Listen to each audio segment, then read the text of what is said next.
Good morning students. आज हम start करें हमारी क्लास 10th का एक्सरसाइज 12.3 का क्वेश्चन नंबर फर्स्ट।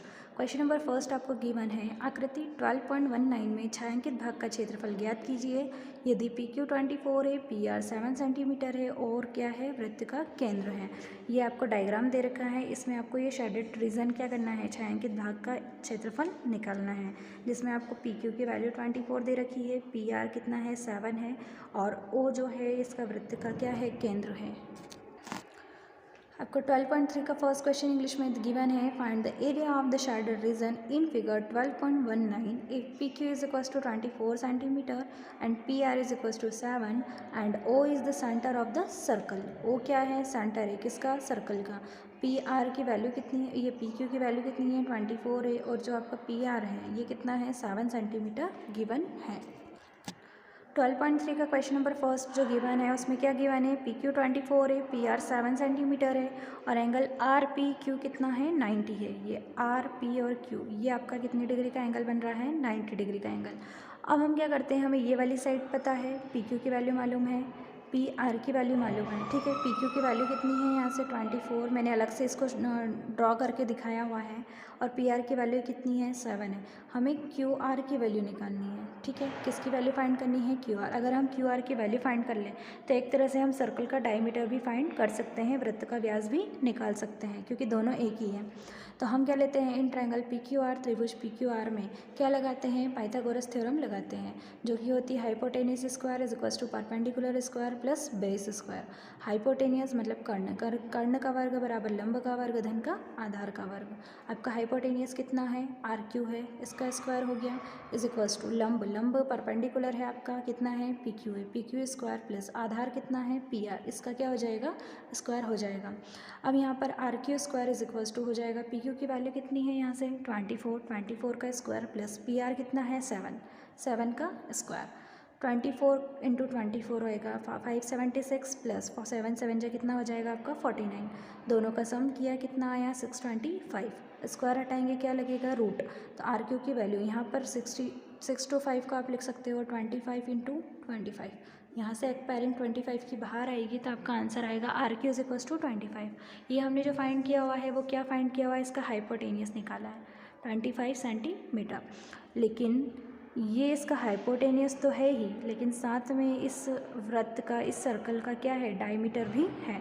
अब हमें शेडेड रीजन फाइंड करना है, तो इसके लिए हम क्या करते हैं, हम जो भी वर्क हो रहा है ये पूरा किस में हो रहा है, हाफ सर्कल में हो रहा है, सेमी सर्कल में हो रहा है। तो हम क्या करें, जो सेमी सर्कल है उसका एरिया निकाल ले और उसमें से ये एरिया ऑफ ट्रायंगल को क्या कर दें, माइनस कर दें, तो आपका ये शेडेड रीजन फाइंड हो जाएगा।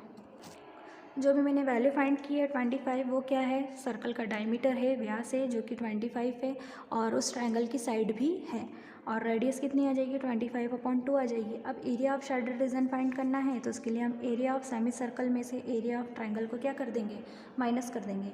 मतलब छायांकित भाग का जो क्षेत्रफल है उसको निकालने के लिए हम अर्धवृत्त के क्षेत्रफल में से त्रिभुज का क्षेत्रफल माइनस कर देंगे।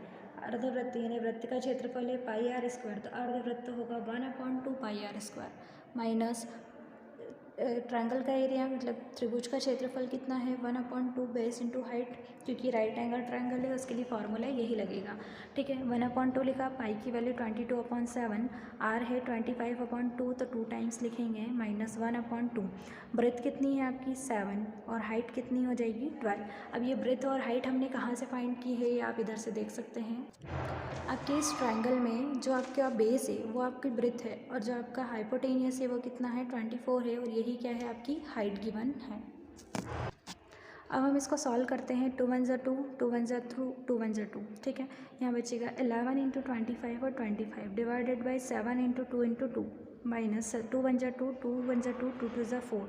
यहाँ बचेगा 7 इंटू 12, 7 और 12 का इंटू होगा कितना आएगा 84 आएगा। 25 का इंटू 25 में कितना होगा 625। 11 का इंटू इस 625 में करेंगे तो 6 8 75 और 7 4 सा कितना हो जाएगा 28। अब हम यहाँ से एलसीएम लेते हैं तो इसका इंटू यहाँ करते हैं तो 84 इंटू क्या होगा 28 डिवाइडेड बाई क्या आ जाएगा 28। 6 8 7 5 माइनस इन दोनों का मल्टीप्लिकेशन आएगा 2 3 5 2 डिवाइडेड बाई क्या आ जाएगा आपका 28। अब हम दोनों को माइनस करेंगे तो यहाँ आएगा 4523 डिवाइडेड बाई 28 सेंटीमीटर स्क्वायर। इस तरह से आपका फर्स्ट क्वेश्चन यहीं फिनिश होता है।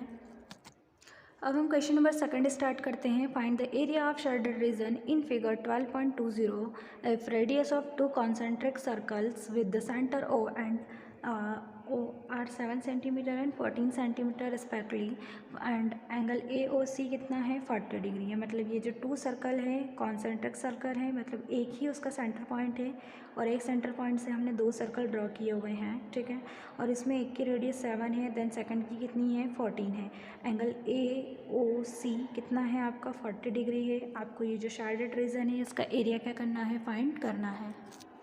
आपको क्वेश्चन नंबर सेकंड में गिवन है तो आकृति 12.20 में छायांकित भाग का क्षेत्रफल ज्ञात कीजिए यदि केंद्र ओ वाले दोनों संकेंद्रीय वृत्तों की त्रिज्या 7 सेंटीमीटर और 14 सेंटीमीटर है और एंगल ए ओ सी कितना है 40 डिग्री है, ठीक। अभी मैंने आपको समझाया है कि एक ही सर्कल से एक ही केंद्र से दो वृत्त बने हुए हैं, एक की त्रिज्या 14 है, दूसरी की एक की 7 है, दूसरी की 14 है और एंगल ए ओ सी कितना है 40 डिग्री है। तो हम इसको सॉल्व करते हैं। आपको छायांकित भाग का क्षेत्रफल निकालना है। ये आपका मैंने फिगर ड्रॉ किया हुआ है, इसमें गिवन है रेडियस R1 कितनी है 14। ये बाहर वाली रेडियस आपकी R1 है और अंदर वाली आपकी R2 है। ये 14 है और ये कितनी है 7 है। थीटा आपका आएगा 40 डिग्री जो क्वेश्चन में आपको गिवन है। एरिया ऑफ शेडेड रीजन यानी छायांकित भाग का क्षेत्रफल आपको निकालना है। Area of shaded region is equals to area of first sector minus area of second sector, मतलब प्रथम त्रिज्याखंड का क्षेत्रफल माइनस द्वितीय त्रिज्याखंड का क्षेत्रफल। फॉर्मूला लगेगा theta upon 360 into pi R1 square minus theta upon 360 into pi R2 square. यहाँ से थीटा हम कॉमन ले सकते हैं और यहाँ से पाई भी हम कॉमन ले सकते हैं। अंदर बचेगा R1 स्क्वायर माइनस ये आ जाएगा आपका R2 स्क्वायर। एक ए स्क्वायर माइनस बी स्क्वायर का यहाँ पर फॉर्मूला लगेगा तो एक बार ये प्लस में आएगा, एक बार माइनस में। अब वैल्यू पुट करेंगे तो थीटा की प्लेस पे कितना आएगा 40, ठीक है। और R1 और R2 की प्लेस पे आपका आएगा 14 और 7। तो वैल्यू पुट करते हैं इसमें। थीटा की प्लेस पे लिखा 40 डिवाइडेड बाई 360 इंटू पाई की वैल्यू 22/7। R1 प्लस R2 यानी 14 plus 7 and R1 minus R2 that means 14 minus 7। 0 से 0 कैंसिल, 4 1 जा 4, 4 9 जा 36। यहाँ आएगा 1/9 इंटू 22/7 इंटू 14 और 7 हो जाएगा 21 और 14 और 7 माइनस करेंगे तो कितना आएगा 7। 7 1 जा 7, 3 से 3 3 जा 9 और 3 7 जा 21। ये 7 1 जा 7 और ये 7 1 जा 7, मतलब ऊपर बचेगा 22 इंटू 7 और नीचे ओनली 3। तो इन दोनों का मल्टीप्लाई किया तो 154/3 सेंटीमीटर स्क्वायर, यही आपका क्या होगा फाइनल आंसर आएगा। क्वेश्चन नंबर थर्ड स्टार्ट करते हैं। क्वेश्चन नंबर थर्ड की बने find the area of the shaded region in figure 12.21 if ABCD is a square of side 14 centimetre and APD and BPC are semi circle. मतलब आपको जो figure ये वाला दे रखा है इसमें क्या दे रखा है, ABCD एक स्क्वायर दे रखा है जिसकी साइड कितनी है 14 सेंटीमीटर है और APD BPC ये दोनों क्या है आपके सेमी सर्कल से। आपको क्या करना है, ये शेडेड रीजन फाइंड करना है। क्वेश्चन नंबर थर्ड आपको हिंदी में दे रखा है आकृति 12.21 में छायांकित भाग का क्षेत्रफल ज्ञात कीजिए यदि ABCD भुजक 14 सेंटीमीटर का एक वर्ग है तथा APD और BPC दो अर्धवृत्त है। ये डायग्राम आपको दिख रहा है, यहाँ ABCD एक क्या है वर्ग है और जिसकी साइड कितनी है भुजा कितनी है 14 सेंटीमीटर है और APD और BPC दोनों क्या है आपके अर्धवृत्त है। क्वेश्चन नंबर थर्ड में गिवन है दिया हुआ है साइड ऑफ अ स्क्वायर इन्हें वर्ग की भुजा कितनी है 14 सेंटीमीटर है। डायमीटर इन्हें व्यास कितना है 14 सेंटीमीटर है। रेडियस यानी त्रिज्या कितनी निकलेगी आपकी 14 को 2 से डिवाइड कर देंगे तो कितना आ जाएगा 7। मतलब यहाँ पर ये जो स्क्वायर है इसकी जो साइड है 14, ठीक है, यही इस सर्कल का क्या है आपका डायमीटर है, मतलब व्यास है। क्योंकि इसकी जो भुजा है इसी पर ये क्या बना हुआ है आधा सर्कल बना हुआ है, इसलिए ये जो त्रिज्या है जो इसकी भुजा है 14 सेंटीमीटर ये इसका व्यास बन गया है और इसी को हम आधा करेंगे तो ये इसकी त्रिज्या 7 सेंटीमीटर आ जाएगी। आपको शेडेड रीजन फाइंड करना है। एरिया ऑफ शेडेड रीजन यानी छायांकित भाग का क्षेत्रफल निकालना है।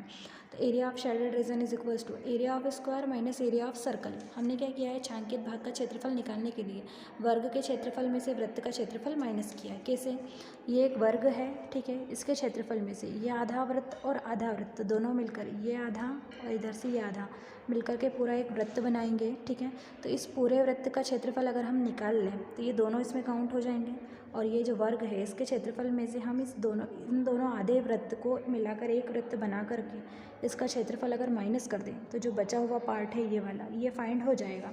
तो वर्ग का क्षेत्रफल होता है भुजा गुणित का भुजा, और वृत्त का क्षेत्रफल होता है पाई आर स्क्वायर। मतलब यहाँ साइड इंटू साइड और यहाँ पाई आर स्क्वायर। आप वैल्यू पुट करते हैं इसमें। भुजा यानी साइड, साइड यानी A square minus pi r square. Side कितनी थी 14, माइनस में पाई की वैल्यू 22/7 और रेडियस है 7 इंटू 7, 2 टाइम्स लिखेंगे क्योंकि इसका स्क्वायर है। 7 से 7 कैंसिल, 14 का स्क्वायर 169 माइनस 22 इंटू 7, दोनों का मल्टीप्लिकेशन किया कितना आया 154। दोनों में से माइनस किया 196 में से 154 को माइनस करें कितना आएगा 42 सेंटीमीटर स्क्वायर। फाइनली यही क्या है आपका आंसर है। इस तरह से आपका ये क्वेश्चन भी यहीं फिनिश होता है।